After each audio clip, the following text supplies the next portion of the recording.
नमस्कार दोस्तों, मैं दिनेश मालवीय बात करेंगे राजस्थान कर्मचारी चयन बोर्ड द्वारा आयोजित तृतीय श्रेणी अध्यापक मुख्य परीक्षा रीट मेंस की जो तैयारी कर रहे हैं उस पेपर को हल करने वाले हैं। 26 फरवरी 2023 को रीट 2023 एंड रीट मेंस का जो एग्ज़ाम हुआ था एसएसटी के पेपर को हम हल करने वाले हैं।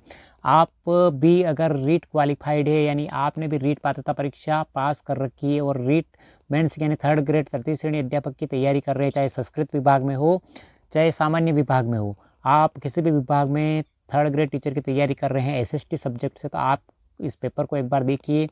इस पेपर से आपके कॉन्सेप्ट क्लियर हो जाएगा कि किस प्रकार के एग्जाम में प्रश्न पूछे जाते हैं और प्रश्न कहाँ से पूछे जाते हैं।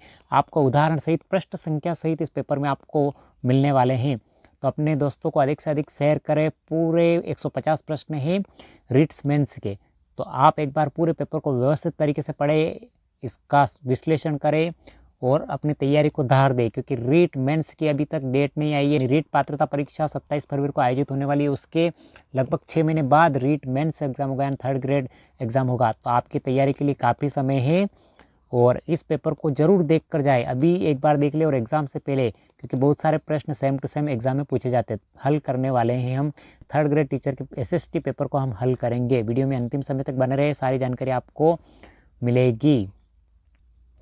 एग्ज़ाम के अंदर आपको 150 प्रश्न पूछे जाएंगे और 2.5 घंटे का समय होगा और 300 अंक के होंगे। कुल मिला के 2 नंबर का एक प्रश्न होगा। और सबसे मेन मुख्य बात की नकारात्मक अंकन एग्जाम के अंदर होगा या नेगेटिव मार्किंग होगी। 8वें ऑप्शन में देखिए, प्रत्येक गलत उत्तर का प्रश्न अंक का 1/3 भाग काटा जाएगा, यानी 1/3 आपके नकारात्मक अंकन होगा। और अभी तक ऑप्शन 4 पूछे जाते थे, आपके एग्जाम में 5वां ऑप्शन भी पूछा जाएगा। तो आप ABCD के अलावा ये ऑप्शन भी पूछा जाएगा आपके एग्जाम में, तो इसका जरूर ध्यान रखिए। क्योंकि रीट पात्रता परीक्षा में नकारात्मक अंकन नहीं है, लेकिन अध्यापक पात्रता परीक्षा रीट मेंस यानी थर्ड ग्रेड टीचर के लिए नकारात्मक अंकन होगा। पहला प्रश्न देखिए आप, संत चरणदास जी की समाधि कहाँ स्थित है? संत चरणदास जी की समाधि दिल्ली के अंदर स्थित है, ऑप्शन सी राइट है। दूसरा प्रश्न देखिए, 2011 की जनगणना के अनुसार निम्नलिखित में से कौन सा एक युग्म सही सुमेलित नहीं है? नहीं है पूछा है आपको, ठीक है।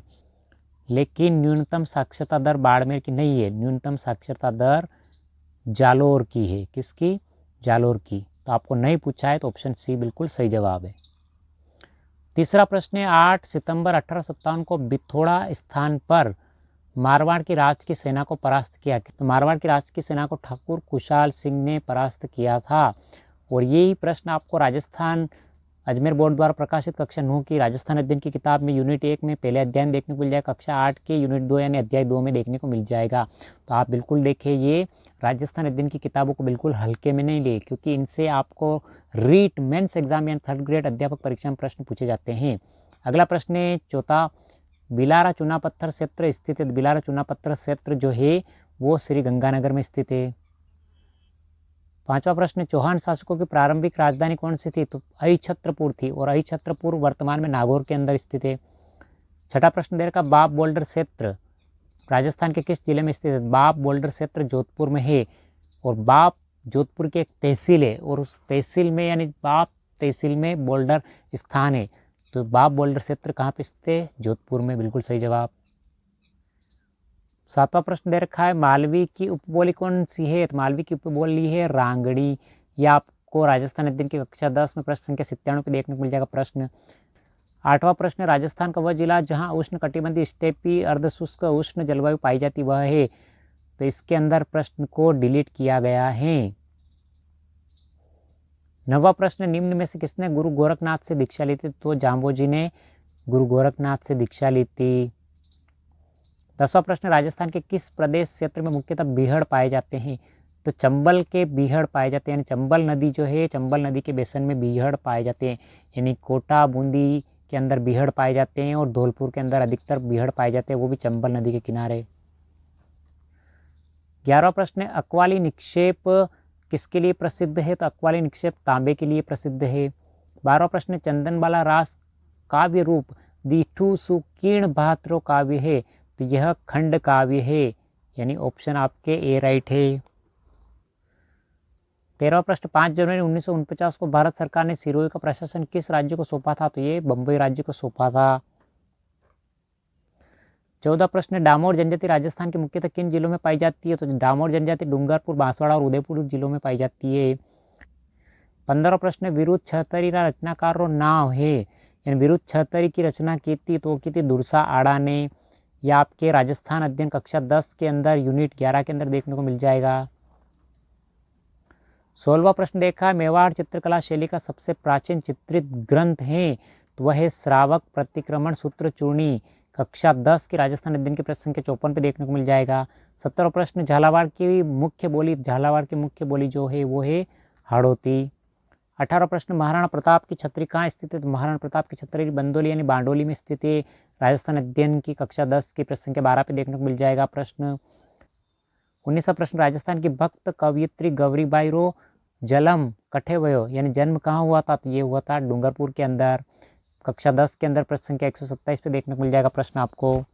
20वां प्रश्न, विजयशाही एक प्रकार का है, तो विजयशाही एक प्रकार की पगड़ी है, कक्षा 10 के अंदर प्रश्न संख्या 47 पे देखने को मिल जाएगा राजस्थान अध्ययन किताब में ये प्रश्न।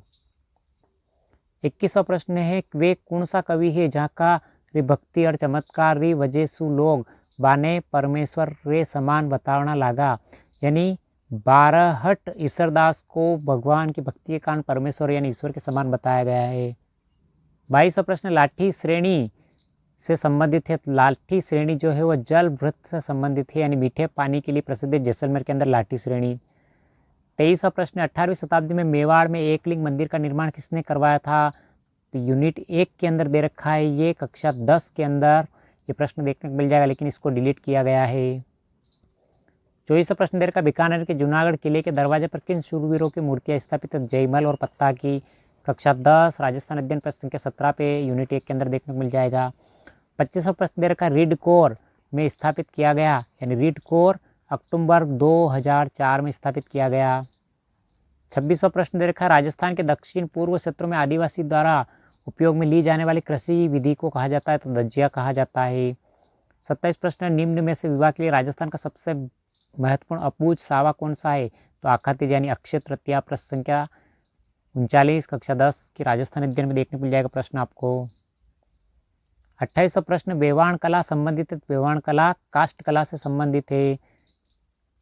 29वां प्रश्न है, कन्हैयालाल सेठिया की काव्य कृति नी है यानी नहीं है, तो मिंजर कन्हैयालाल सेठिया की, लीलटांस भी कन्हैयालाल सेठिया की, मायड्रा हेलो भी कन्हैयालाल सेठिया की है, लेकिन आपको पूछा कन्हैयालाल सेठिया की नहीं है, तो सोन मिर्गला नहीं है।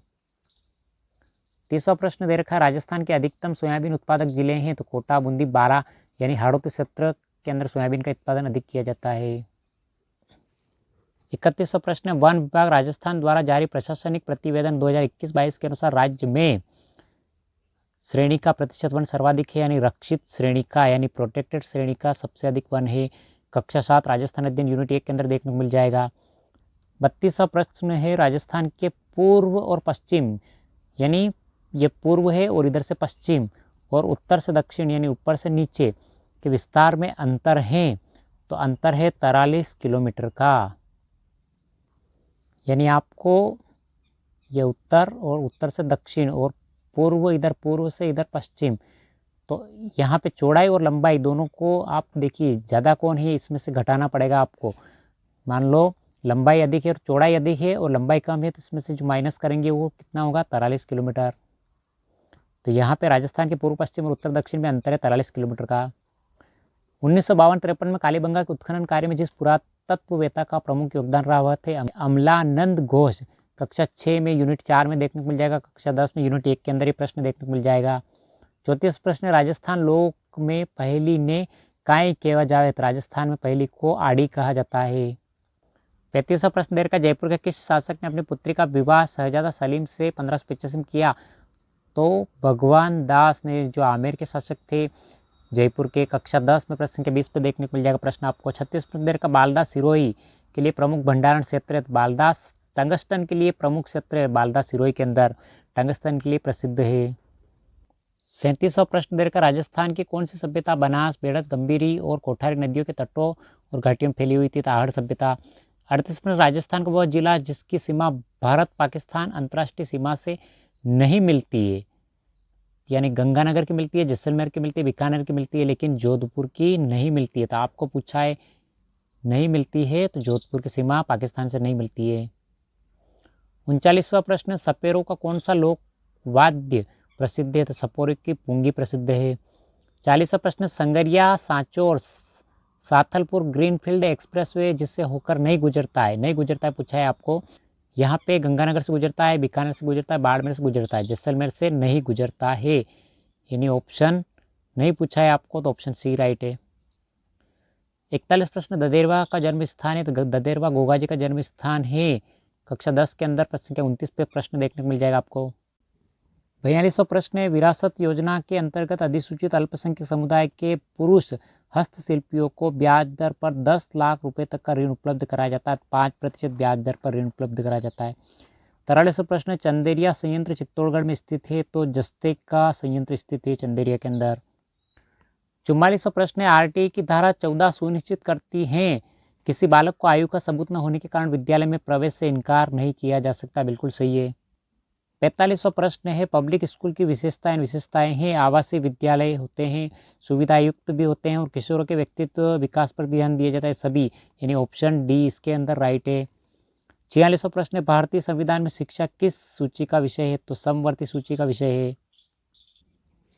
47वां प्रश्न है, राजस्थान रत्न पुरस्कार प्राप्त करने वाले के सी मालू किस क्षेत्र से संबंधित है? तो संगीत क्षेत्र से संबंधित है। 48वां प्रश्न है, जोधपुर में आईटी जॉब फेयर या नौकरी मेला का आयोजन कब हुआ? तो 11 से 13 नवंबर 2022 में किया गया। 49वां प्रश्न है, आरटीई अधिनियम 2009 के अनुसार एक शैक्षणिक वर्ष में कक्षा 1 से 5 हेतु कार्य दिवसों व शिक्षण घंटों की न्यूनतम संख्या? तो टोटल 200 कार्य दिवस और 800 घंटे। बिल्कुल सही जवाब है। 50वां प्रश्न, मिशन बुनियादी कार्यक्रम का आरंभ कब हुआ? तो 5 सितंबर 2022 से। 51वां प्रश्न, निम्नलिखित में से कौन गुरु द्रोणाचार्य पुरस्कार विजेता नहीं है पूछा है आपको। तो इसके अंदर अनूप कुमार है, वीरेंद्र पुनिया है, सागरमल दयाल है, लेकिन महेंद्र सिंह नहीं है, और आपको नहीं पूछा है मतलब महेंद्र सिंह बिल्कुल सही जवाब है।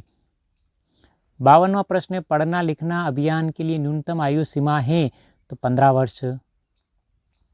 53वां प्रश्न, निम्नलिखित में से कौन इंदिरा गांधी शहरी क्रेडिट कार्ड योजना के लिए पात्र हैं? हेयर ड्रेसर आयु 18 से 40 वर्ष, बिल्कुल सही है। दर्जी आयु 18 से 40 वर्ष, बिल्कुल सही है। प्लम्बर आयु 18 से 40 वर्ष, और 4 सर्वे में चिन्हित स्ट्रीट वेंडर, यानी ऑप्शन सभी 1, 2, 3, 4 चारों राइट है। 54वां प्रश्न, आरटीई अधिनियम 2009 की धारा 8-9 के प्रावधानों के अनुसार विद्यार्थियों को अधिगम सामग्री उपलब्ध कराने का दायित्व होता है तो राज्य सरकार का। 55वां प्रश्न है, राजस्थान राज्य के गठन के समय अनुबंध करने वाले कुल 22 प्रांतों में से मात्र लोक सेवा आयोग कार्यरत थे, 3 लोक सेवाएं कार्यरत थे। 56वां प्रश्न, निम्नलिखित कथनों पर सावधानी पूर्वक अध्ययन कीजिए। Rajiv Gandhi scholarship for academic excellence योजना राजस्थान में 2 अक्टूबर 2021 से प्रारंभ की गई, नहीं की गई। दूसरा ऑप्शन है, योजना का उद्देश्य राजस्थान के छात्रों को विश्व के शीर्ष विदेशी विश्वविद्यालयों में पढ़ने के लिए वित्तीय सहायता प्रदान करना है, बिल्कुल सही है, यानी पहला गलत दूसरा सही, यानी ऑप्शन 1 गलत है और दूसरा सही है। 57वां प्रश्न है, मुख्यमंत्री दुग्ध उत्पाद संबल योजना के तहत दुग्ध उत्पादकों के लिए रुपए प्रति लीटर अनुदान किया गया है, यानी 5 रुपये प्रति अनुदान किया गया है। 58वां प्रश्न, इंदिरा रसोई योजना का संकल्प वाक्य है कोई भी भूखा न सोए। 59वां प्रश्न, बाल मित्र योजना का उद्देश्य से प्रभावित बच्चों को सहायता देना है, लैंगिक उत्पीड़न से प्रभावित बच्चों को सहायता देना है। 60वां प्रश्न, भारतीय संविधान का कौन सा अनुच्छेद ग्राम सभा के दायित्व के बारे में है? तो 243 ए बिल्कुल सही है। 61वां प्रश्न, डाइट का पूरा नाम है? तो डाइट का पूरा नाम district institute for education and training, यानी जिला शिक्षण एवं प्रशिक्षण संस्थान। 62वां प्रश्न, किस जिले में ऊंट अनुसंधान संस्थान स्थित है? तो बीकानेर के अंदर। 63वां प्रश्न, कुर्जा किस जिले का शुभंकर है? तो ये जोधपुर जिले का शुभंकर है। 64वां प्रश्न, बोहरा मुस्लिम संत अब्दुल्ला पीर का मकबरा स्थित है? तो ये बांसवाड़ा के अंदर स्थित है। ये कक्षा 10 के अंदर प्रश्न संख्या 107 देखने को मिल जाएगा। 65वां प्रश्न, सेकेंडरी स्कूल टेलीविजन प्रोजेक्ट कब प्रारंभ किया गया? 1961 में। 66वां प्रश्न, अकबर का जन्म किस स्थान पर हुआ था? तो अमरकोट के अंदर, जो वर्तमान में पाकिस्तान में स्थित है। 67 नंबर प्रश्न, निम्न में से कौन संघीय कार्यपालिका सदस्य नहीं है? यानी राष्ट्रपति है, भारत के महान्यायवादी है, प्रधानमंत्री है, मंत्रिमंडल है, नियंत्रक के महालेखा परीक्षक नहीं है, यानी कंट्रोलर एंड अटॉर्नी जनरल नहीं है। अगला प्रश्न है, किस वाद में उच्चतम न्यायालय ने निर्णय दिया था कि प्रस्तावना संविधान का भाग नहीं है? तो यहाँ पे केशवानंद भारती मामला है, मिनर्वा मिल्स मामला है, SRI बोमई मामला है, लेकिन बेरुबारी संघ मामला नहीं है और आपको नहीं पूछा है। अगला प्रश्न है, किस लोकसभा में सबसे कम महिलाएं निर्वाचित हुई थी? 6ठी लोकसभा में। अगला प्रश्न, गल्फ स्ट्रीम की तुलना अन्य किस महासागरीय धारा से की जा सकती है? तो क्यूरोसिवा धारा से।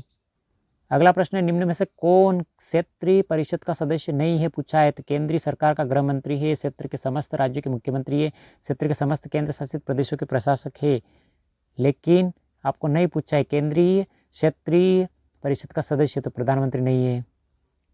अगला प्रश्न, 74वें संशोधन अधिनियम के प्रत्येक राज्य में किस प्रकार की नगर पालिकाओं के गठन का प्रावधान नहीं है? नगर पंचायत हो सकती है, नगर पालिका परिषद हो सकती है, नगर निगम हो सकती है, लेकिन टाउन एरिया समिति नहीं है, तो नहीं है पूछा है, बिल्कुल सही जवाब। अगला प्रश्न है, अशोक का शाहबाजगढ़ी मानसेरा से प्राप्त अभिलेख कौन से लिपि में है? तो खरोष्ट लिपि में है। अगला प्रश्न है, 1876 में सुरेंद्र नाथ बनर्जी ने किस संस्था की स्थापना की थी? दी इंडियन एसोसिएशन की। अगला प्रश्न है, निम्नलिखित की कालक्रमानुसार व्यवस्थित करिए। कालक्रमानुसार यानी सबसे पहले प्रशासनिक सुधार आयोग, उसके बाद राजमन्नार आयोग, उसके बाद आनंदपुर शाही प्रस्ताव आयोग, सरकारी आयोग और अंत में पूंछी आयोग। कुल मिला के ऑप्शन ए सही है। अगला प्रश्न, गिरी सुमेल का युद्ध कब लड़ा गया? तो ये जनवरी 1544 में शेरशाह सूरी और मालदेव के बीच में। अगला प्रश्न, A.O. हुम कौन थे? तो ये सेवानिवृत्त भारतीय सिविल सेवक थे जो राष्ट्रीय कांग्रेस की स्थापना हुई थी 28 दिसंबर 1885 में। ये इसके अध्यक्ष थे कांग्रेस के। अगला प्रश्न, महासागरीय धाराओं की उत्पत्ति में कौन सा कारक उत्तरदायी नहीं है? नहीं है पूछा है आपको। तो पृथ्वी की परिभ्रमण गति है, महासागरीय लवणता में भिन्नता है, वाष्पीकरण में एवं वर्षा है, लेकिन आपको पूछा नहीं है तो चंद्रमा की आकर्षण शक्ति नहीं है। अगला प्रश्न, निम्न में से कौन सा कथन असत्य है? असत्य पूछा है। पंचायत का कार्यकाल इसकी पहली बैठक से 5 वर्ष, बिल्कुल सही है।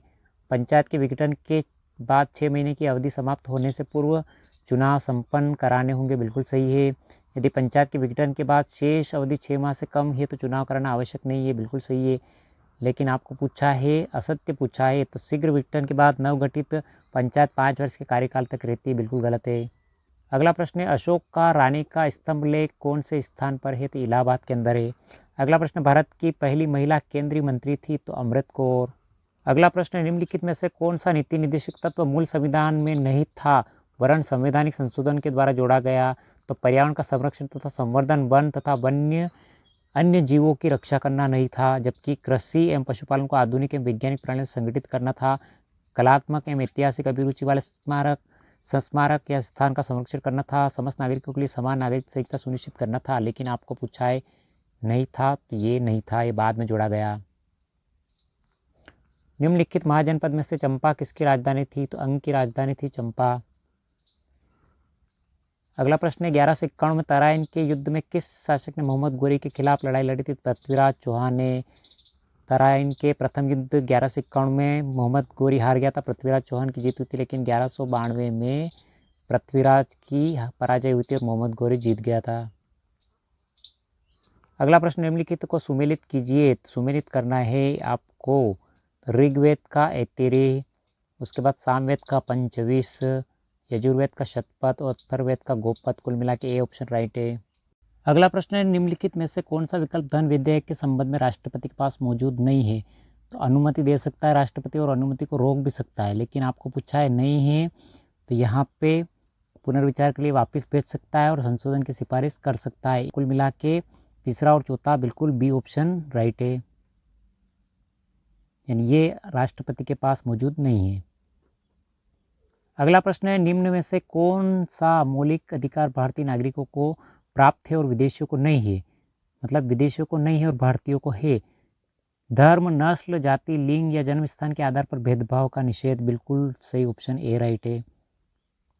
अगला प्रश्न, छावनी बोर्ड प्रशासित किया जाता है, यानी छावनी बोर्ड जैसे नसीराबाद छावनी अजमेर के अंदर है, तो वो किसके द्वारा प्रशासित की जाती है? तो वो केंद्र सरकार द्वारा प्रशासित की जाती है, यानी सेंट्रल गवर्नमेंट द्वारा। ऑप्शन बी राइट है। अगला प्रश्न है, 1906 में भारतीय राष्ट्रीय कांग्रेस के कलकत्ता अधिवेशन की अध्यक्षता किसने की थी? दादा भाई नौरोजी ने की थी। अगला प्रश्न है, पंचायती राज संस्था में अनुसूचित जाति के लिए सीटों पर आरक्षण की व्यवस्था किस राज्य में नहीं है? मणिपुर में है, असम में, त्रिपुरा में है, लेकिन आपको पूछा है नहीं है तो अरुणाचल प्रदेश में नहीं है। अगला प्रश्न है निम्नलिखित में से कौन सा युग्म सुमेलित नहीं है। सुमेलित नहीं यानी मौलिक अधिकार यूएसए से लिए गए हैं, विधि द्वारा स्थापित प्रक्रिया जापान से ली गई है और आपातकालीन प्रावधान जर्मनी से लिए गए हैं, लेकिन समवर्ती सूची कनाडा से नहीं ली गई है, तो आपको नहीं पूछा है, बिल्कुल ऑप्शन सी राइट है। अगला प्रश्न है नर्तकी की कांस्य मूर्ति निम्नलिखित में से किस पुरातात्विक स्थल से प्राप्त हुई थी। तो मोहनजोदड़ो से प्राप्त हुई थी, जो वर्तमान में पाकिस्तान के अंदर स्थित है। अगला प्रश्न है संविधान सभा ने BR अम्बेडकर यानी भीमराव अम्बेडकर की अध्यक्षता में प्रारूप समिति का गठन कब किया। तो प्रारूप समिति का गठन जो किया था वह 29 अगस्त 1947 को किया था, ऑप्शन डी राइट है। अगला प्रश्न है भारत के प्रथम लोकसभा चुनाव में कितने राष्ट्रीय दलों ने भाग लिया था। 14 राष्ट्रीय दलों ने भाग लिया था। अगला प्रश्न है अढ़ाई दिन का झोपड़ा कहाँ स्थित है। अढ़ाई दिन का झोपड़ा अजमेर के अंदर स्थित है। अगला प्रश्न है न्यू इंग्लैंड औद्योगिक प्रदेश USA अमेरिका के अंदर स्थित है। अगला प्रश्न है poverty and un British rule in India पुस्तक के लेखक कौन है। तो ये दादा भाई नौरोजी की किताब लिखी थी।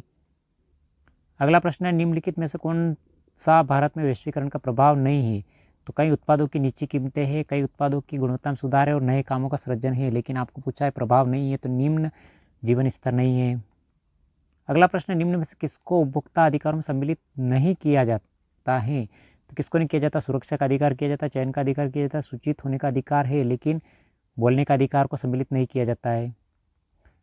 अगला प्रश्न 2020-21 चालू कीमतों पर अधिकतम प्रति व्यक्ति विशुद्ध राज्य घरेलू उत्पाद वाला भारत का राज्य था, तो वो था गोवा। अगला प्रश्न है खमसिन पवन को डॉक्टर पवन के नाम से किस क्षेत्र में विशेष रूप से जाना जाता है। तो गिनी तटीय क्षेत्र में। अगला प्रश्न है राजस्थान में मूंगफली की प्रमुख मंडी कहाँ स्थित है। तो बीकानेर के अंदर है। बीकानेर जिले में मूंगफली का सर्वाधिक उत्पादन किया जाता है। अगला प्रश्न है निम्न में से उष्ण कटिबंधीय स्थायी पवन कौन सी है। व्यापारिक पवन स्थायी पवन है।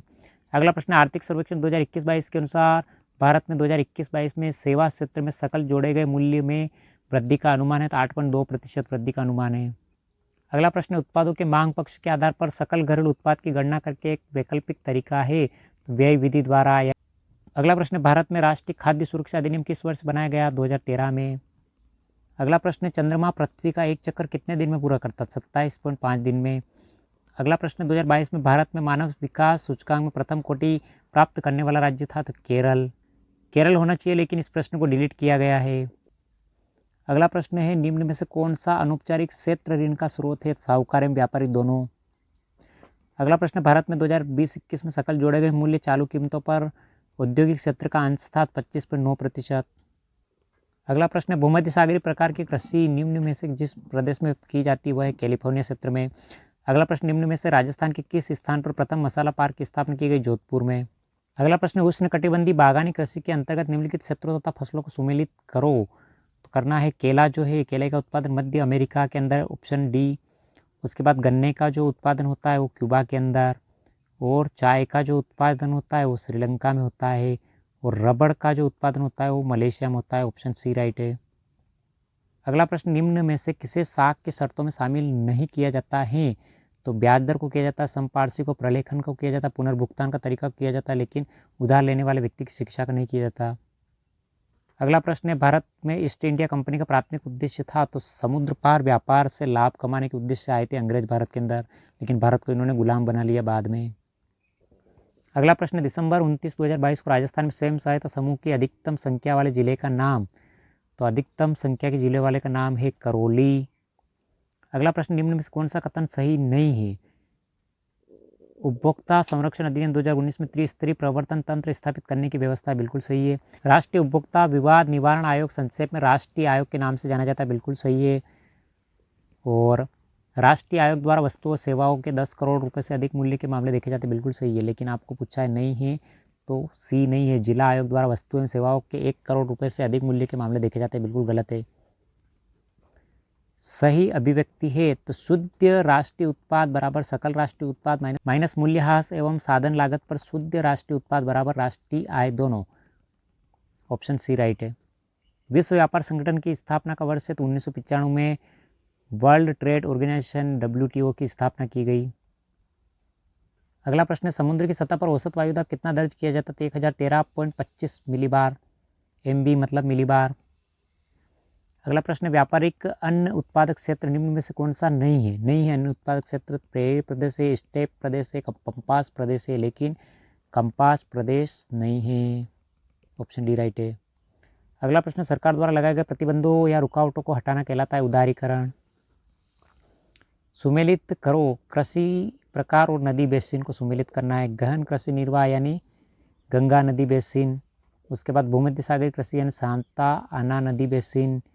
उसके बाद व्यापारिक अन्न उत्पादक कृषि यानी मर्रे डार्लिंग नदी बेसिन। और स्थानांतरित कृषि यानी कांगो नदी बेसिन। कुल मिला के ऑप्शन ए राइट है। अगला प्रश्न है, निम्न में से कौन सी झील शिकागो शहर से संबंधित है? तो मिशिगन झील शिकागो शहर से संबंधित है। अगला प्रश्न, निम्न में से कौन सा राजस्थान राज्य कृषि विपणन बोर्ड का कार्य नहीं है? मंडी क्षेत्र में संरचनात्मक विकास करना है, किसानों को प्रशिक्षण देना है, विपणन प्रणाली में सुधार करना है, लेकिन आपको नहीं पूछा है तो कृषिगत उत्पादों की कीमत का निर्धारण करना नहीं है। अगला प्रश्न, इनमें से कौन सा पाठ्य वस्तु का तत्व क्रियात्मक पक्ष के विकास के अंतर्गत आता है? तो क्रियात्मक पक्ष के अंतर्गत जो आता है वो है भाषा का शिक्षण यानी लैंग्वेज टीचिंग। अगला प्रश्न है, इनमें से कौन सा परंपरागत उपागम है? ऑप्शन डी राइट है। अगला प्रश्न, इनमें से कौन सा समस्या समाधान विधि में एक सोपान के रूप में पाया जाता है? तो परिकल्पनाओं का निर्माण करना। अगला प्रश्न, शैक्षणिक कार्यों में एक रस्ता को कम करने के लिए मूल्य अवसर प्रदान करते हैं मनोरंजनात्मक। अगला प्रश्न, राष्ट्रीय स्तर पर दृष्टिबाधित बच्चों के लिए स्पर्श मानचित्र तैयार करने के लिए प्रयास कर रही है। तो NCERT बिल्कुल सही जवाब है। इंग्लिश देखने से आपके ऑप्शन भी सही हो सकते हैं बहुत सी बार। अगला प्रश्न, इनमें से कौन सा सामाजिक अध्ययन क्लब में आयोजित महत्वपूर्ण गतिविधि का अभिलेख रखता है? तो प्रचार अधिकारी यानी पब्लिसिटी ऑफिसर। अगला प्रश्न, निम्नलिखित प्रयोजन विधि के चरणों को व्यवस्थित कीजिए। तो सबसे पहले परिस्थिति उत्पन्न करना, उसके बाद चयन एवं उद्देश्य का निर्धारण करना, उसके बाद योजना बनाना, योजना बनाने के बाद आपको योजना का क्रियान्वयन करना, क्रियान्वयन करने के बाद योजना का लेखा जोखा करना और अंतिम में मूल्यांकन करना। ऑप्शन बी राइट है। शब्दावली खोज तालिका का मिलान करना, कॉलम ए से कॉलम बी का। राष्ट्रीय एकता का भूगोल, इतिहास एवं नागरिक शास्त्र से। औद्योगिक क्रांति जो है, औद्योगिक क्रांति का संबंध इतिहास से है। औद्योगिक विकास का संबंध भूगोल से है और संविधान का संबंध नागरिक शास्त्र से है। ऑप्शन डी राइट है। अगला प्रश्न है, मॉरिसन द्वारा दिए गए बौद्ध स्तर की शिक्षण व्यवस्था 5 सोपानों को सही क्रम में रखी है। तो 5 सोपान दे रखे। सबसे पहले क्रम आपका आएगा अन्वेषण करना, अन्वेषण के बाद आपको प्रस्तुतिकरण करना, प्रस्तुतिकरण करने के बाद आपको परिपाक करना और परिपाक करने के बाद व्यवस्था करना और व्यवस्था करने के बाद आपको वर्णन करना। ऑप्शन डी राइट है। हम शिक्षण विधि की बात करें SST के अंदर, हमारे देश में विद्यालय स्तर पर ज़्यादातर धारणा इस पक्ष में है कि हमें सामाजिक अध्ययन शिक्षण के लिए उपागम को अपनाना चाहिए। तो सबसे पहले एकीकृत विषय को यानी इंटीग्रेटेड डिसिप्लिनरी को। ऑप्शन डी राइट है। अगला प्रश्न, जब बालक सीधे दाएं हाथ से लिखना सीखता है तो कौशल का अधिगम अंतरण उसे उल्टे बाएं हाथ से लिखने में सुगमता प्रदान करता है। यह सीधे हाथ का उल्टे हाथ से लिखने का कौशल का हस्तांतरण कहलाता है। द्विपार्श्विक अधिगम अंतरण यानी bilateral transfer of learning. Option D right है। अगला प्रश्न है के अनुसार बुद्धि वही है जो बुद्धि परीक्षण मापता है। तो बोरिंग के अनुसार। अगला प्रश्न, विभिन्न प्रकार के यंत्रों जैसे रेडियो, कैमरा, टीवी आदि को चलाना हम नैमित्तिक अनुबंधन यानी इंस्ट्रूमेंटल कंडीशनल के आधार पर सीखते हैं। ऑप्शन ए राइट है। अगला प्रश्न है, न्यूक्लिक एसिड यानी DNA का पूरा नाम। तो DNA का पूरा नाम जो है deoxyribonucleic acid. D option right है। अगला प्रश्न है, शारीरिक गतिज वृद्धि करने वाले बच्चे की अंतिम अवस्था निम्न में से कौन सी हो सकती है? तो नर्तक की हो सकती है, डांसर की। अगला प्रश्न है, निम्नलिखित में से कौन सा तत्व अभिप्रेरणा चक्र से संबंधित नहीं है? तो आवश्यकता नीड है, अंतर्नोड ड्राइव है, इंसेटिव प्रोत्साहन है, लेकिन संवेग इमोशन नहीं है। पावलोव द्वारा किए गए प्रयोग CS किससे संबंधित है? घंटी की ध्वनि से संबंधित है। अगला प्रश्न, मास्लो के अनुसार सबसे पहली आवश्यकता आती है तो दैहिक आवश्यकता यानी फिजिकल। अगला प्रश्न, किस प्रकार के अनुबंधन अधिगम के लिए सर्वाधिक प्रभावी होते हैं? तो विलंबित यानी डिलेड। अगला प्रश्न, अधिगम असक्षम बालक की प्रमुख विशेषताएं कौन सी हैं? तो अतिक्रिया प्रवृत्ति, सामयिक अस्थिरता और अवधान की कमी, ये सभी ऑप्शन डी राइट है। हम बाल विकास के क्वेश्चन हल कर रहे हैं अभी। अब कंप्यूटर के प्रश्न आ गए हैं, तो अगला प्रश्न है 1 पेटाबाइट होता है तो 1024 टेराबाइट यानी टीबी के बराबर होता है। अगला प्रश्न है MS वर्ड में कितने तरह प्रकार के रूलर होते हैं? 2 तरह के रूलर होते हैं, एक ऐसे होता है और एक ऐसे होता है। अगला प्रश्न जोखिमपूर्ण अपशिष्ट के स्रोत है, तो बैटरीज, पेंट और सॉल्वेंट्स है। अगला प्रश्न कैश मेमोरी और के बीच में बफर के रूप में कार्य करती है, तो कैश मेमोरी CPU और मुख्य मेमोरी के बीच में बफर का कार्य करती है, ऑप्शन बी राइट है। अगला और अंतिम प्रश्न है एक डेटाबेस में SQL वह कमांड है जो एक इंडेक्स को हटाने के काम आती, वह है ड्रॉप इंडेक्स। SST का पेपर हमने हल किया है 3rd ग्रेड टीचर का। कैसा लगा वीडियो? लाइक शेयर सब्सक्राइब जरूर करें। अगला वीडियो लेकर आएंगे हिंदी का 3rd ग्रेड टीचर का पेपर सॉल्यूशन करवाएंगे आपको। मिलते हैं अगले वीडियो में। इसी प्रकार के वीडियो के लिए चैनल को लाइक शेयर सब्सक्राइब जरूर करें। पुराने पेपर से आपका कॉन्सेप्ट धीरे धीरे क्लियर हो जाएगा। तो लगातार आपको पेपर 2011 से लगाकर सारे पेपर जितने भी हुए हैं रीट पात्रता परीक्षा के 3rd ग्रेड के पेपर आपको धीरे धीरे मिलने वाले हैं। मिलते हैं अगले वीडियो में। Thank you.